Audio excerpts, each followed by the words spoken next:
આજે આપણે ક્રોનિક પેઇનની એ જટિલ દુનિયાને સમજવાનો પ્રયત્ન કરીશું.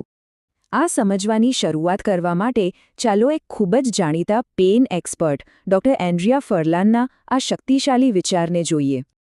જોયું, આ એક જ વાક્યમાં ક્રોનિક પેઇનની આખી તકલીફ સમાઈ જાય છે.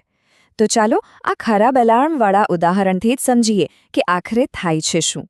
હવે આ સિસ્ટમને બરાબર સમજવા અને સુધારવા માટે આપણે સૌથી પહેલાં બે અલગ અલગ પ્રકારના દુખાવા વચ્ચેનો તફાવત સમજવો પડશે. એક્યુટ પેઇન એટલે શું? એ આપણા શરીરનું એક જરૂરી અલાર્મ છે. એનું કામ બહુ સિમ્પલ છે.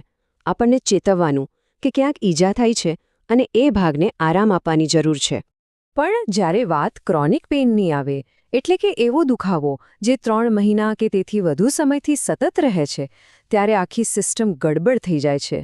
અને અહીંયા એક બહુ જ મહત્વની વાત સમજવાની છે. આનો મતલબ એ બિલકુલ નથી કે દુખાવો સાચો નથી.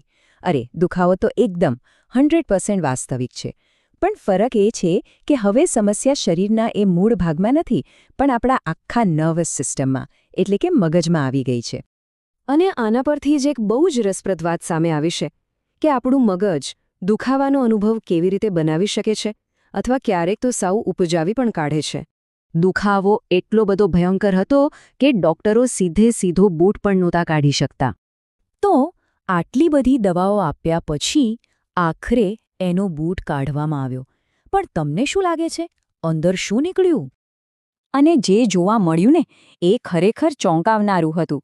અને એનાથી ખબર પડે છે કે આપણું મગજ આપણી ધારણા પર કેટલી હદે કાબૂ ધરાવે છે. આનાથી શું સાબિત થાય છે કે એ માણસનો દુખાવો 100% સાચો હતો, પણ એ દુખાવો 100% એના મગજે બનાવ્યો હતો, માત્ર ઈજા થશે એવા ડરથી. બસ આ જ રીતે દુખાવો એક ઓપ્ટિકલ ઇલ્યુઝન જેવો છે. આંખો તો બધું બરાબર જ જુએ, પણ મગજ એનું ખોટું અર્થઘટન કરીને ભ્રમ પેદા કરે છે. તો ચાલો હવે આગળ વધીએ અને જોઈએ કે આખી વાત કેવી રીતે એક ખતરનાક ચક્રમાં ફેરવાઈ જાય છે. કારણ કે જ્યારે મગજ આવા ખોટા સિગ્નલ મોકલે છે, ત્યારે આપણી પ્રતિક્રિયાઓ એ દુખાવાને ઓછો કરવાને બદલે વધારી દે છે.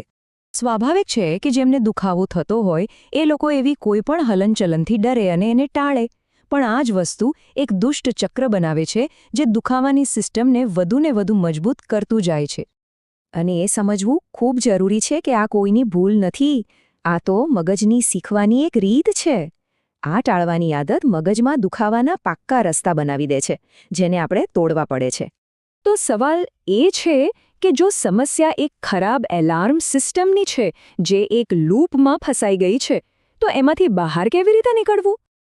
આપણો ધ્યેય ખોટા એલાર્મ માટે ફાયર બ્રિગેડને બોલાવવાનો નથી, પણ એલાર્મ કંપનીને બોલાવીને એનું વાયરિંગ ઠીક કરાવવાનું છે. તો આનો ઉકેલ કોઈ કાલ્પનિક આગ શોધવામાં નથી, પણ આપણી આખી સિસ્ટમને ફરીથી ટ્રેનિંગ આપવામાં છે. અને એના માટે કેટલીક મુખ્ય રીતો છે, જેમ કે દુખાવા પાછળનું વિજ્ઞાન સમજવો, ધીમે ધીમે કસરત શરૂ કરવી, મન અને શરીરને શાંત કરતી ટેકનિક્સનો ઉપયોગ કરવો અને આપણી જીવનશૈલી સુધારવી. નિષ્ણાતો આ બધી રીતોને 5 મુખ્ય ભાગમાં વહેંચે છે, જેને 5M કહેવાય છે. એમાં મન શરીરની કસરતો, હલનચલન, મેન્યુઅલ થેરાપી, મોડાલિટીઝ એટલે કે શેક વગેરે, અને છેક છેલ્લા ઉપાય તરીકે દવાઓનો સમાવેશ થાય છે. સૌથી સારા પરિણામો એમને જ મળે છે જેઓ આ બધી પદ્ધતિઓ શીખીને પોતાના જીવનમાં ઉતારે છે. તેઓ લાચારીમાંથી બહાર આવીને પોતાના દુખાવા પર કાબૂ મેળવતા શીખે છે. અને આ આખી વાત આપણને એક અંતિમ અને સૌથી મહત્વના સવાલ પર લાવીને ઊભી રાખે છે.